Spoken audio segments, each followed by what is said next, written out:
The Mamba mentality simply means trying to be the best version of yourself.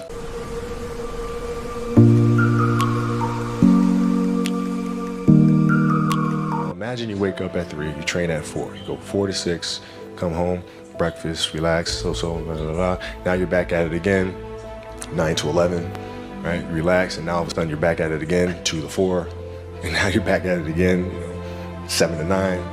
Look how much more training I have done by simply starting at 4, right? And so now you do that, and as the years go on, the separation that you have with your competitors and your peers just grows larger and larger and larger and larger and larger. And by year 5 or 6, doesn't matter what kind of work they do in the summer, they're never going to catch up. If I could work that hard every day, with being blessed with the physical tools that I have, what would my career be? And I made a promise to myself from that day that I was going to work that hard every single day so that when I do retire, I have no regrets. And that was the most important thing for me, is to leave no stone unturned, get better every single day. And if I lived that way, then over time, I'd have something that was beautiful. But that was my philosophy. It seems like a pretty simple one, but if you live your life to just get better every single day, you do that for 20 years, what do you have? Yeah, well, Phil introduced meditation to us when he came to our team in 99, 2000. And it was something that I instantly gravitated to because I could see the effects. Follow your passion first. There and ask yourself, okay, what am I truly passionate about? What do I enjoy doing? And when you feel that way, honestly, you feel like you have never worked a day in your life. It's the most fun thing in the world. You get up in the morning excited about what you're doing. And you got to be really honest with yourself about it. If you wake up in the morning and you're dreading going to work, dude, do something else. Right. Do something else. And those are hard decisions to make, but when you make those decisions, it's a very liberating experience, and you find out that the rewards will come. I think the best way to prove your value is to work, is to learn, is to absorb, to be a sponge. You always want to outwork your potential. As hard as you believe you can work harder than that. And that's what I tried to do when I first came in the league. But basketball is such a direct competition sport. I just had that extra chip on my shoulder, so like every day in practice for me was really trying to annihilate everybody that I was playing against. Because I wanted to prove you don't need to babysit me. Like I'm fine, Practice, or when I'm training or during games, I switch my mind to something else. I switch my mode into something else. Right? For me, it's the equivalent of Maximus, Decimus, Meridius, and Gladiator picking up the dirt, smelling the dirt. It's go time. I did everything I possibly could, and it sounds crazy to say I won 5 championships and come up 1 short. The basketball stuff speaks for itself in terms of what that comment did for me, in terms of giving me stability and giving me confidence to say, okay, it's okay to fail because you're going to be loved no matter what. And that doesn't just mean basketball. That means anything in life. That means writing. That means being an entrepreneur. That means having the confidence to go for it. And I've seen too many parents do the exact opposite. And it terrifies children. And children become paralyzed by their own fear because they don't have that security blanket of love and comfort. What I try to do is just try to be still and understand that things come and go, emotions come and go. The important thing is to accept them all, to embrace them all, and then you can choose to do with them what you want versus being controlled by emotion. A lot of times I've seen players, even myself, when I was younger, being consumed by a particular fear. Think about game-winning shots or game-winning free throws, and people go to the free throw line and they're nervous about it. Well, what are you really nervous about? If you unpack that, okay, you're nervous that you're going to miss the shot. All right, so you miss the shot, then what happens? People are going to be embarrassed. You're going to be embarrassed because thousands of people, millions of people see you miss the shot. All right, and then what? People are going to talk bad about you. Okay, right? And so you're looking at it and go, are those things even important? You know what I mean? If that is my fear, like what is, you worried about letting your teammates down? Okay, have you let them down before? Oh, I'm sure, in practice and things of that nature, right? They're still there. Yeah. You know? And so when you're able to unpack it, you kind of look at it for what it is, which is really nothing. When he came here, everything changed for me and how I viewed the game. To that point, I've really thought about the game from a tactical perspective and executing and fundamentals and training, right? The surface things. What does losing feel like to you?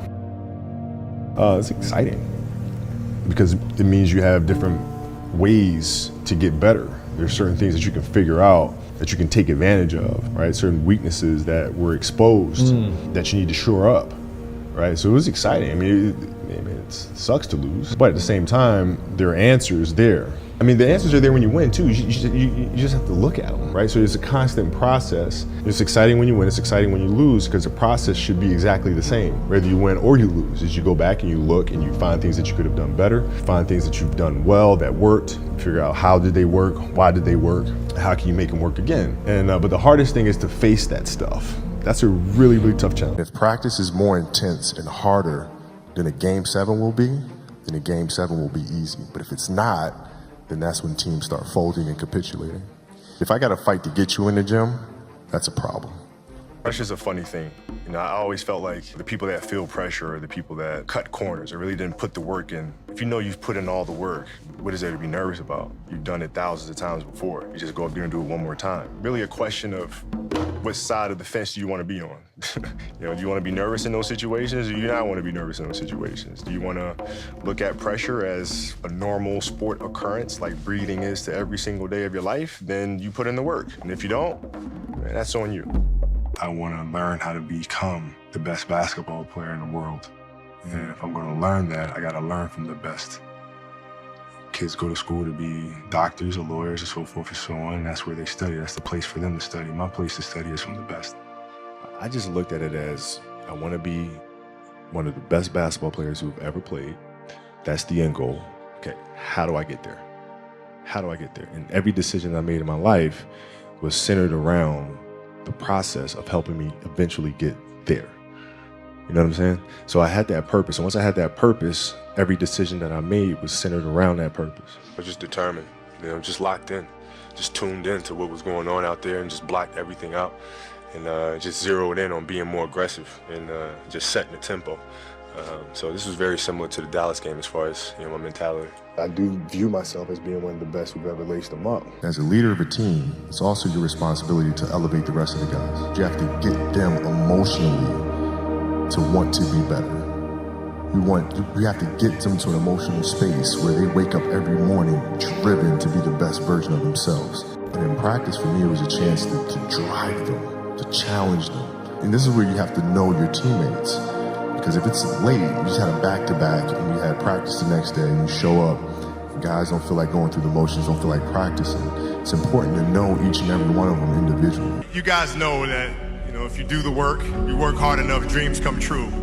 You know that, we all know that. But hopefully what you get from tonight is the understanding that those times when you get up early and you work hard, those times when you stay up late and you work hard, those times when you don't feel like working, you're too tired, you don't want to push yourself, but you do it anyway. That is actually the dream. That's the dream. It's not the destination, it's the journey. And if you guys can understand that, then what you'll see happen is that you won't accomplish your dreams. Your dreams won't come true.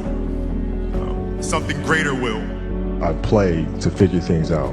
I play to learn something. Right? Because I think if you play with a fear of failure or you play with a will to win or that supersedes a fear of failure, I think it's a weakness either way, right? Because if you play with the fear of failing, you'll have the pressure on yourself to play, you know, to capitulate to that fear. If you play with the sense of I want to win, then you have the fear of what happens if you don't.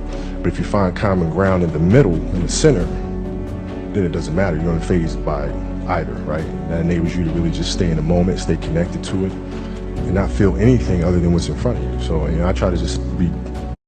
Hey, guys, you know, it's, I can't believe how fast 20 years went by. I mean, this is crazy.